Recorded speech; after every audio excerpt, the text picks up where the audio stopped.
వ్యవసాయ రంగానికి సంక్రాంతి పండుగకు విడతీరాని అనుబంధం ఉంది. విత్తు నాటేది మొదలుకొని జోడెడ్లపై పంట ఇంటికొచ్చే వరకు పొలంలోని ప్రతి పరిణామం, ప్రతి గడియ ఒడిదొడుకులమైమి. ప్రకృతి విసిరే సవాళ్ల నుంచి తమ పంటలను కాపాడమని పంచభూతాలకు మొక్కుతారు రైతన్నలు. అవరోధాలన్నింటినీ అధిగమించి సాధించిన దిగుబడులతో గాదులు నిండటంతో రైతు మోములో సంక్రాంతి శోభ వెళ్లి విరుస్తుంది. తనపై ఆధారపడే కుల వృత్తులకు ఆ క్రాంతి ప్రసరిస్తోంది. అందుకే సంక్రాంతి అచ్చు పల్లె పండగ, కుల వృత్తుల పండగ. ఎద్దు వ్యవసాయం పండగని ఆదిలాబాద్ జిల్లా రైతులు విశ్వసిస్తారు. మేఘం గర్జిస్తే మయూరం నర్తిస్తుంది, తొలకరి పలకరిస్తే హరిద్ర పురుగు ప్రాణం పోసుకుంటుంది. ఇది ప్రకృతి ధర్మం.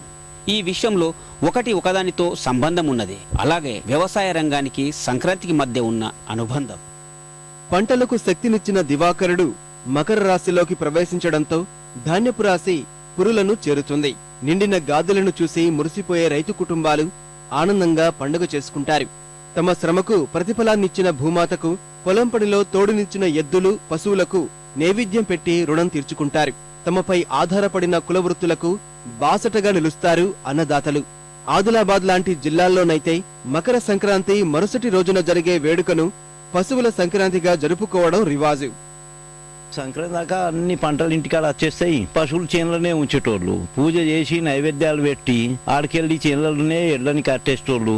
చెట్ల గురించి రుణభావం ఉండే, పశువుల గురించి రుణభావం ఉండే, అన్నిటి గురించి రుణభావమే కదా. పొద్దుగా తెల్లారంగానే పనులకు వెళ్ళిపోయిన తర్వాత ఊర్లో ముసలోళ్ళు, పిల్లగాళ్ళు ఉండేటోళ్ళు. వాళ్ళ కోసం ఎన్నో భిక్షావృత్తులు ఉండే. ఓడు కోతి పట్టుకునేస్తుండే, ఓ ఎద్దు పట్టుకునేస్తుండే, ఓడు గుడ్డెను పట్టుకునేస్తుండే, ఓడు పాము పట్టుకునేస్తుండే. వీళ్లకు మనోరంజనం అవుతుండే. సంక్రాంతికి ఎడ్ల పండుగ అని చేస్తాం సార్. మేము గోదల సంక్రాంతి అని చేస్తారు. ఆ విసుగా జంగలంతా తిరుగుతాయి కదా. సంవత్సరం గురించి ఏదన్నా పీడా పిశాచి ఉంటే అవిటి తీసుకుపోవాలని పెద్దలు చెప్పిన దానికి చేస్తాం సార్. దేశ ఆర్థిక స్థిరత్వానికి ఆధారం సేద్యరంగమైన వెన్నెముకైన రైతన్నకు మిగిలేది రిక్తహస్తాలే. ప్రతి దానికి ఇతరులపై ఆధారపడాల్సిన వైకల్యం. ప్రతి సందర్భంలో అప్పుల కోసం వెంపర్లాడే రైతన్న జేబులు సంక్రాంతి రోజుల్లో నిండుగా ఉంటుంది. అందుకే మకర సంక్రాంతి అనగానే పల్లెసీమల్లో అంత ఆనందం. కానీ ఈ ఏడాది ఆదిలాబాద్ జిల్లాలో కురిసిన భారీ వర్షాలతో పంటలన్నీ దెబ్బతిన్నాయి. అయినా పరోపకారమే పరమావధిగా బతికే అన్నదాతకు సంక్రాంతి అనగానే ఎక్కడలేని ఉత్సాహం పొంగుకొస్తోంది. సంక్రాంతి పండుగ అన్ని ఆనందం ఉంటాయి. రేణువాన్లు దొరుకుతాయి.